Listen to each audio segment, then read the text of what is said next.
Naam, assalamu alaykum wa rahmatullahi ta'ala wa barakatuh. La azizi mpenzi mtazamaji na mfuatiliaji wa mitandao yetu ya kijamii kwa jina la Arusha Radio.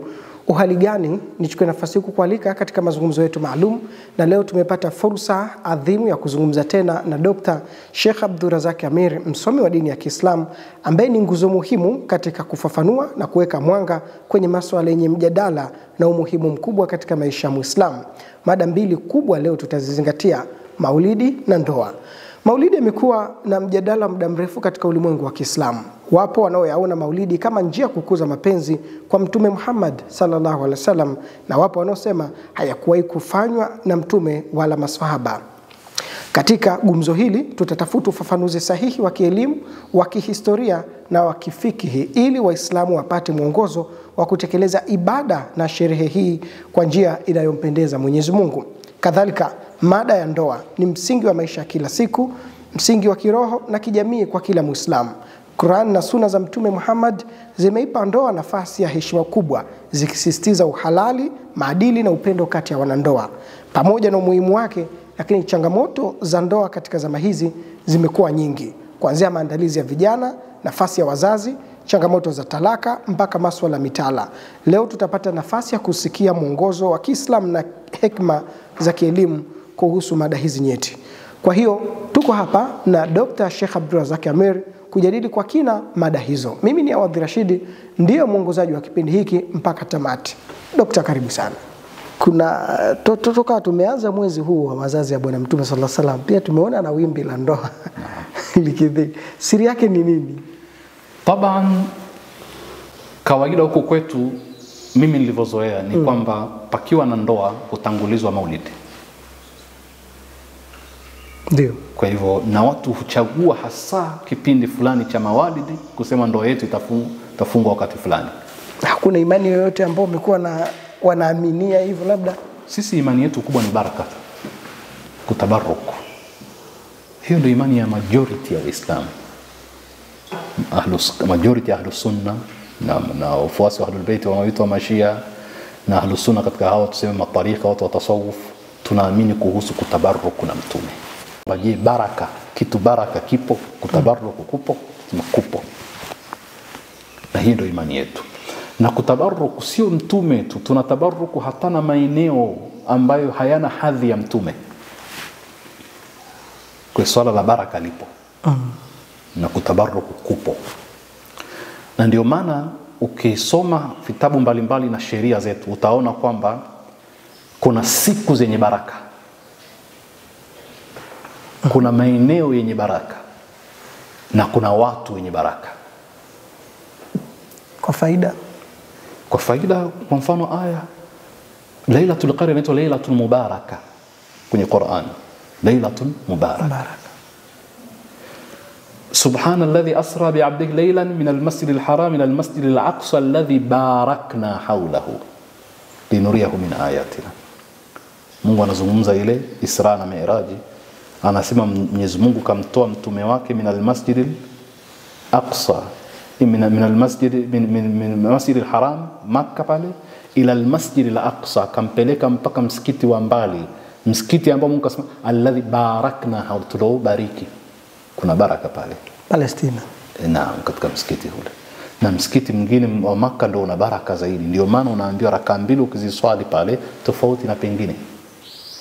Unaambiwa Lailatul Qadr khairun min alf shahr. Na maana baraka ni ziada katika jambo. Kitu chenye baraka. Ukisema Waswahili wakisema mchele huu bwana unabariki sana, Kiswahili fasihi. Ukisema mchele huu mchele unabariki sana huu, maana yake ukipika unajaa zaidi. Kwa hivyo baraka ina maana ya ziada isiyokuwa ya kawaida katika jambo. Tunasikia Mungu akupe baraka kwenye umri wako, yani akuongezee kama 60 uende zaidi. Ndio maana baraka. Sawa. Sasa utaona kwamba mtu akiswali msikitini anapata thawabu za ile sala zaidi kuliko kuswali nyumbani. Hiyo inaitwa baraka. Nabii Isa ameambiwa na Qur'ani na akakujalia mubarakun ainama, popote utakapoenda wewe umebarikiwa. Haya, Muhammad hajabarikiwa. Haya, sasa wewe ukimsogelea mwenye baraka huzipati baraka? Kama unasogelea sehemu yenye baraka unapata. Mwenye baraka mwenyewe Ukimtaja hupati baraka. Chakula chenyewe kina baraka.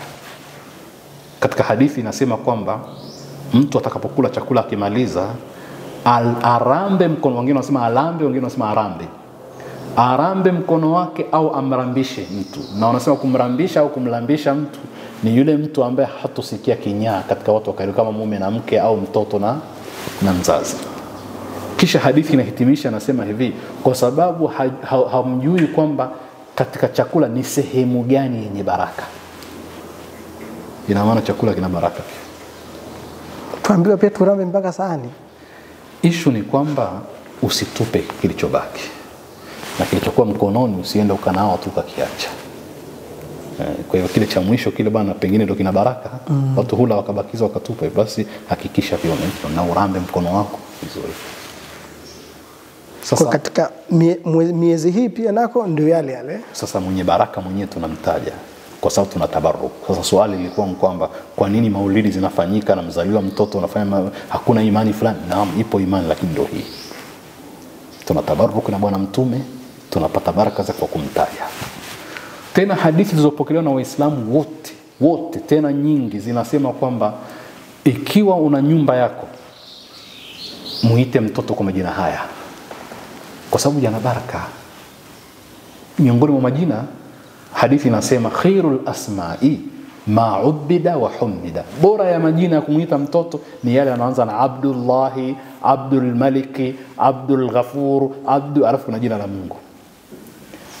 Humida ni yale Muhammad, Hamid, Mahmud, Ahmad, Humaid, hayo yenye Muhammad yana baraka. So unamuita Muhammad, umemuita mwanao, lakini kuna baraka katika lile. Sasa imani ya baraka ndio hiyo imejaa ndani ya Qur'ani, inahitaji mawaidha marefu izungumzie baraka. Na hii ndio itikadi yetu. Kwa faida Dokta, nadhani kama katika hayo majina uliyoyataja ni ya wanaume, je kwa watoto wa kike? Hapa pametajwa majina, hii ni hadithi moja tu nita. Kwa hadithi ziko nyingi. Kwanza kwa upande wa wanaume pametajwa pia majina ya mitume, yote yana baraka. Majina ya kizazi cha mtume, majina ya wakina mama watukufu, Fatima, Khadija, haya yote yana baraka. Asia, Maryam, yana baraka. Kisha mtume amewahi kubadilisha watu majina kwa sababu hayana, kwa lugha sasa hivi wanasema hayana positive energy. Ni majina ambayo hayana mvuto lakini hayana baraka, na Qur'ani ikakataza kuitana majina mabaya. Dr. Abdrazaki, kwa kumalizia, una wito gani kwa waumini wa dini ya Kiislamu wa Tanzania katika kuendeleza maulidi kutokana na yale ya maana ya mazito kabisa yanayopatikana ndani ya maulidi, katika kumwenzi mtume wetu sallallahu alaihi wasallam, lakini pia kupata baraka kutokana na kumswalia na kufanya vile vitendo vyote vya heri ambavyo huwa tunakusanyia kwa pamoja kuyafanya? Mimi natamani nitumie jukwaa hili kusema kwamba sisi wadau, wengine wanasema washikadau, hakuna washikadau, sisi wadau wa maulidi tunatakiwa wasema kuboresha, pia ni Kiswahili si sawa. Tuzifanye ziwe bora zaidi. Yani maulidi zivutie zaidi, ziwe na viwango zaidi, ratiba zake zikae vizuri. Sisemi kwa sababu wale wanaopinga wasione kasoro, la, Mungu asione kasoro kwenye maulidi, mtume asione kasoro kwenye maulidi. Anaingia katika maulidi apate funzo, akiondoka aondoke na message. Tu focus kwamba tunawaambia nini Waislamu, tunafikisha ujumbe gani, kwa sababu tuna kasoro za kusemwa tulizokuwa nazo katika kuendesha shughuli za maulidi. Mimi nakupa mfano.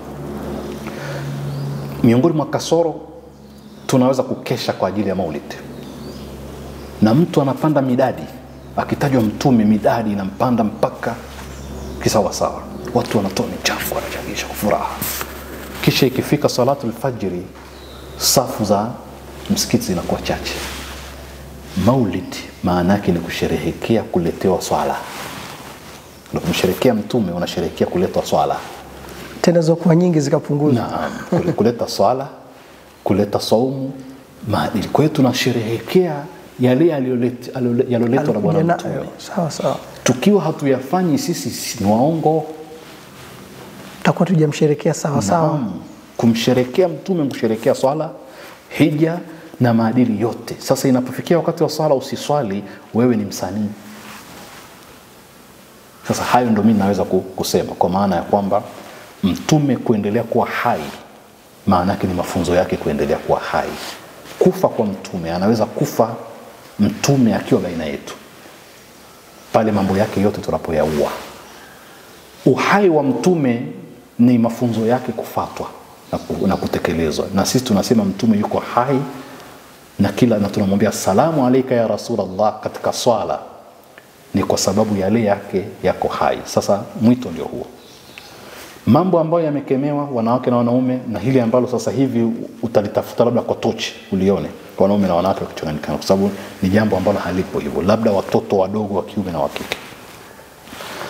Hili pia tena wale wa madrasa pengine wa kasida. Naam. Lakini halipo hivyo. Sasa masala ya kucheza isiwe kwamba maulidi na kasida na dufu ni badala ya ndombolo sijui na nini za Kikongo. Hapana. Lazima ile heshima iwepo pale. Ama tatamayal unakwenda kulia si kitu kinachokatazwa. Hata katika dua ya kawaida mtu anaweza kumili kulia kushoto, anapata ladha ya kile anachokifanya, wala hili si tatizo. Ama kurukaruka, kufanya sarakasi, hakuna sarakasi katika maulidi. Kwa hivyo hivi vitu tu ndio tunaweza kusema tuviondoshe ili maulidi yetu iendelee kupendeza na tufikishe message kisawasawa kwa waumini, ili tuongeze waumini katika swala. Maulidi kubwa ni kuswali, maulidi kubwa ni kufunga, ni kuhiji, ni kufanya yale yote ambayo mwenye maulidi yake ameyafundisha. Na huo ndio ujumbe. Dokta, nakushukuru sana, naamini wakati mwingine pia tutafuata nafasi ya kuzungumza. Naam, mtazamaji wetu wa mahojiano yetu maalum, tumeketi na Dr. Abdurazak Amir, na leo tukizungumza mada ya maulidi, na kwa uchache tukagusia ndoa saa ambazo tumekuwa tukiziona zikikithiri wakati huu. Ujumbe wake mwisho kwa kumalizia sana vizuri. Tunapomsherekea Mtume Muhammad sallallahu alaihi wasallam tunasherekea yale alokuja nayo, na hayo tunatakiwa tuyafanye kwa kina na kwa dhati. Penginevyo tutakuwa tunafanya jambo ambalo halina tija kwetu. Mimi ni Awadhi Rashidi, mpaka wakati mwingine. Asalamu alaykum wa rahmatullahi ta'ala wa barakatuh. Na mtazamaji wa Arusha Radio na mfuatiliaji wa mitandao yetu ya kijamii, bila shaka umeelewa kwa kina mada ambazo tumezijadili leo, maulidi pamoja na ndoa. Kubwa ni ujumbe ambao Dr. Sheikh Abdurazak amemaliza nao. Tunamsherekea Mtume Muhammad kidhati kutokana na yale ambayo amekuja nayo, na hayo ndio ambayo tunatakiwa tujipinde kuyatekeleza kwa dhati, ili tuweze kupata radhi za Mwenyezi Mungu Subhanahu wa Ta'ala. Tuswali, tufunge, twende hija na tutekeleze yale yote ambayo tunatakwa ni dini yetu kwa maelekezo ya Mtume Muhammad sallallahu alaihi wasallam. Mimi ni Awadhi Rashidi, mpaka wakati mwingine Mwenyezi Mungu atakaporidhia. Nikwambie kukunjika kwa jamvi si mwisho wa maongezi. Mimi na wewe mpaka wakati mwingine, kwa sasa nakunja jamvi letu.